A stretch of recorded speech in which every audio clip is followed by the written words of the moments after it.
Section 225. Vaisampayana said, when that Brahmana addressed Arjuna and Vasudeva of the Satwata race, saying, Hey, who are now staying so near unto Khandava, are the two foremost of heroes on earth. I am a voracious Brahmana that always eateth much. O thou of the Vrishni race, and O Partha, I solicit you to gratify me by giving me sufficient food. Thus addressed by the Brahmana, Krishan and the son of Pandu answered him saying, O tell us what kind of food will gratify thee, so that we may endeavor to give it thee.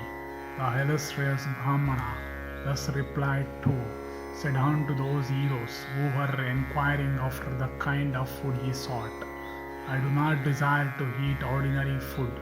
Know that I am Agni. Give me that food which suiteth me.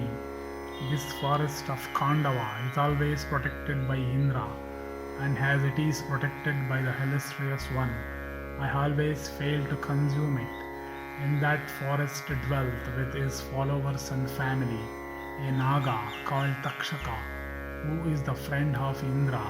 It is for him that the wielder of the thunder bolt protects this forest. Many other creatures also are thus protected here for the sake of Takshaka. Desiring to consume the forest, I succeed not in my attempts in consequence of Indra's prowess. Beholding me blazing forth, he always poureth upon me water from the clouds. Therefore I succeed not in consuming the forest of Khandava, although I desire very much to do so. I have now come to you, you who are both skilled in weapons. If you help me, I will surely consume this forest, for even this is the food that is desired by me. As ye are conversant with excellent weapons, I pray you to prevent those showers from descending, and any of the creatures from escaping. When I begin to consume this forest, Janamejaya said, Why did the illustrious Agni desire to consume the forest of Khandava that was filled with various living creatures and protected by the chief of the celestials? When Agni consumed in wrath the forest of Khandava, it is evident there was a grave cause. I desire, O Brahmana, to hear all this in detail from thee. Tell me, O sage, how the Khandava forest was consumed in days of yore. Vaisampayana said, O chief of men, I will narrate to the story of the conflagration of Khandava as told by rishis in the Purana.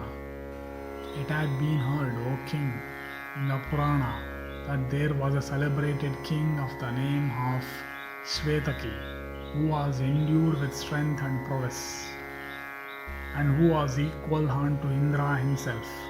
No one on earth has equalled him in sacrifices, charity and intelligence. Shvetaki performed the 5 great sacrifices and many others, at all of which the presents unto Brahmanas were large.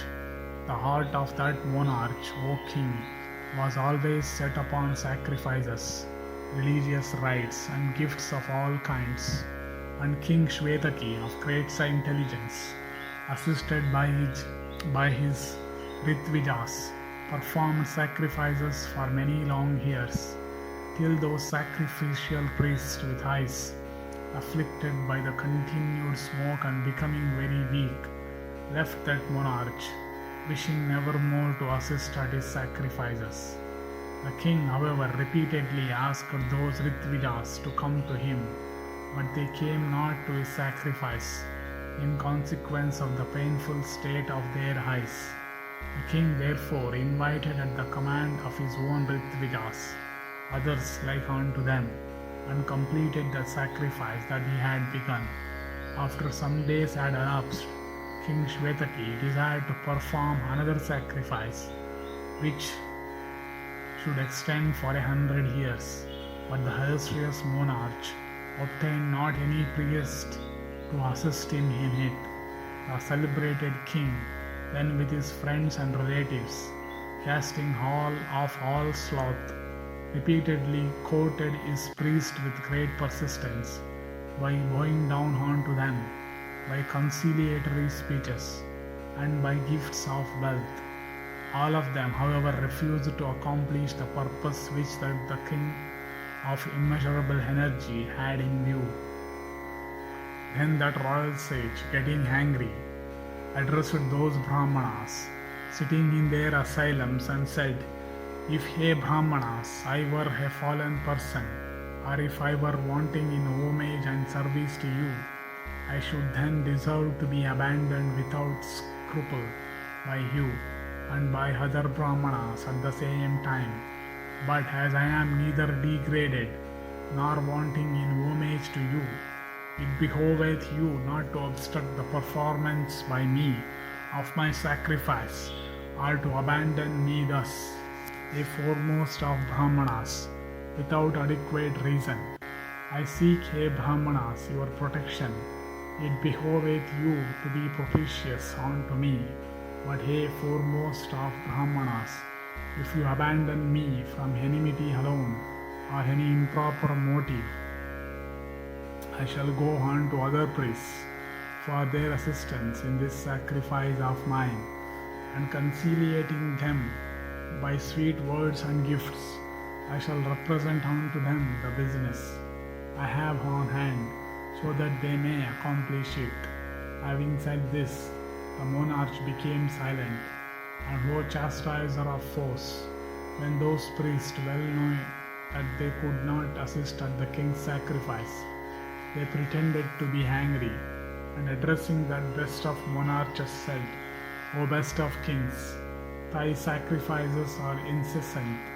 By assisting thee always we have all been fatigued, and as we have been wearied in consequence of these labors, it behoveth thee to give us leave, O sinless one. From loss of judgment thou canst not wait, but urgest us repeatedly, Go on to Rudra, he will assist at thy sacrifice." Hearing those words of censure and wrath, King Shvetaki became angry, and the monarch, wending to the mountains of Kailasa, devoted himself to asceticism there. And O king, the monarch began to worship Mahadeva with fixed attention, and by observing the most rigid vows, and foregoing all food at times, he passed a long period. The monarch ate only fruits and roots, sometimes at the 12th and sometimes at the 16th hour of the whole day of 24 hours. King Shvetaki stood for 6 months wrapped in attention, with arms upraised and steadfast eyes, like the trunk of a tree or a column rooted to the ground.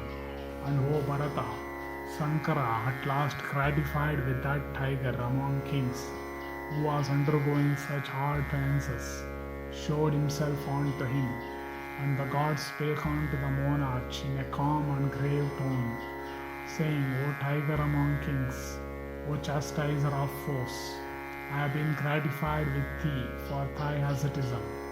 Blessed be thou. Ask now the boon that thou, O king, desirest. Hearing these words of Rudra, immeasurable energy, the royal sage bowed down to that high-souled deity and replied, saying, O illustrious one, O thou that art worshipped by the 3 worlds, if thou hast been gratified with me, then, O God of gods, assist me, thyself, O Lord of the celestials, in my sacrifice.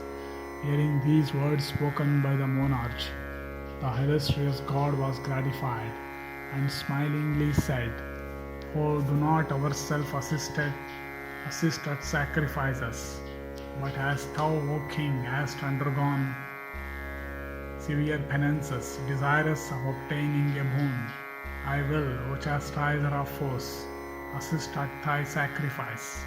Upon, O king, this condition. And Rudra continued, If, O king of kings, thou canst for 12 years pour without intermission libations of clarified butter into the fire, thyself leading all the while the life of a brahmacharin with rapt attention, then thou shalt obtain from me what thou askest.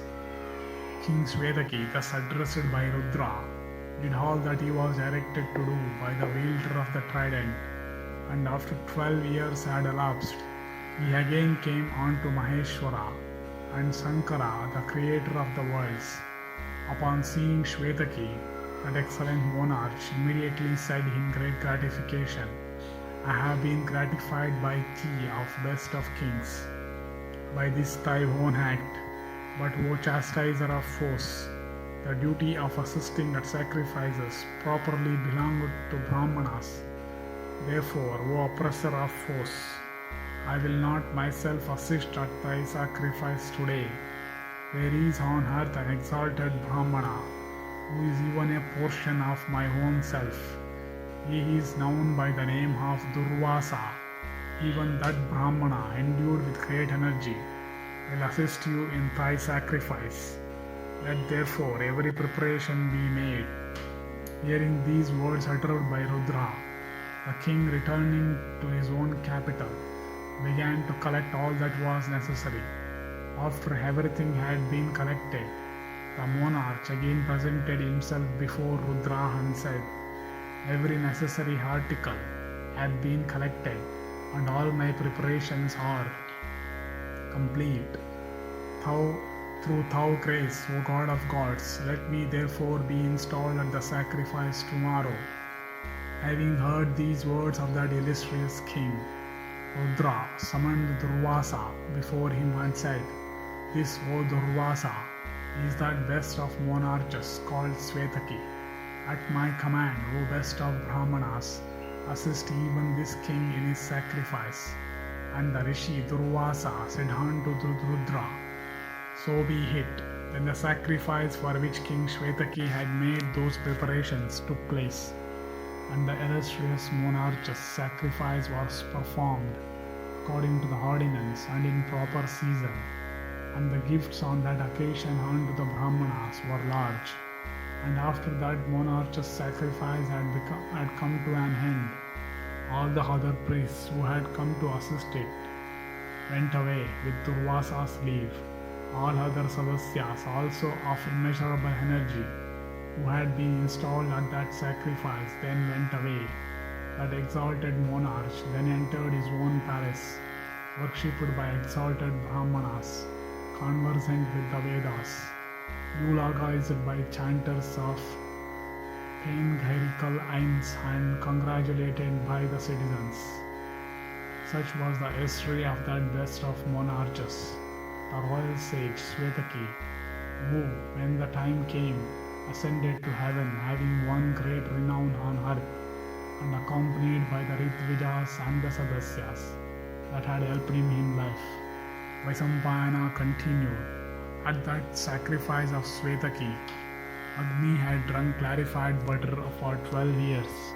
Indeed, clarified butter had been poured on into Agni's mouth in a continuous stream for that period. Having drunk so much butter, Agni, satiated, desired not to drink butter again from the hand of anybody else at any other sacrifice. Agni became pale, having lost his color, and he could not shine as before. He felt a loss of appetite from surfeit, and his energy itself became weakened, and sickness afflicted him. Then when the drinker of sacrificial libations perceived that his energy was gradually diminishing, he went to the sacred abode of Brahman, that is worshipped by all. Approaching the great deity, seated on his seat, Agni said, O exalted one, Shvetaki hath by his sacrifice gratified me to excess. Even now I am suffering from surfeit, which I cannot dispel.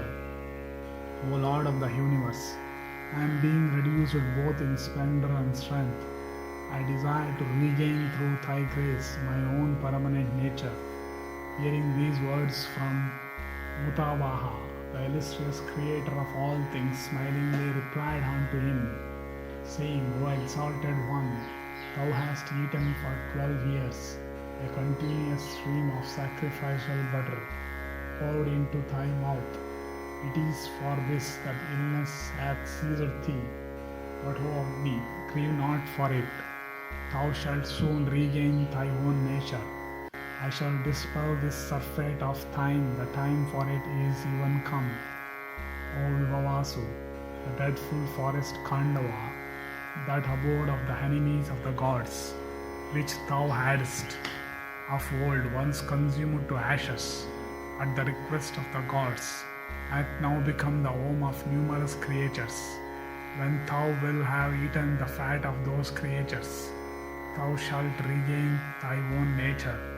Proceed thither in haste to consume that forest with its living population.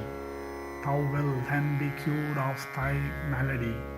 Hearing the words that fell from the lips of the supreme deity, Utashana proceeded with great speed and soon reached the forest of Khandava in great vigor. Arrived there, he suddenly blazed forth in anger, assisted by Vayu. Beholding Khandava on fire, the dwellers in the forest that were there made great efforts to extinguish the conflagration. Elephants by hundreds of thousands, speeding in anger, brought water in their trunks and scattered it upon the fire. Thousands of many wooded snakes, mad with anger, hastily began to scatter upon the fire much water from those many woods of theirs. And so, O bull of Bharata's race, the other creatures dwelling in that forest, by various appliances and efforts, soon extinguished the fire. In this way, Agni blazed forth in Khandava repeatedly, even for 7 times, and it was in this way that the blazing fire was extinguished there, as often by the denizens of that forest. Thus ends the 225th section in the Khandava Parva of the Adi Parva.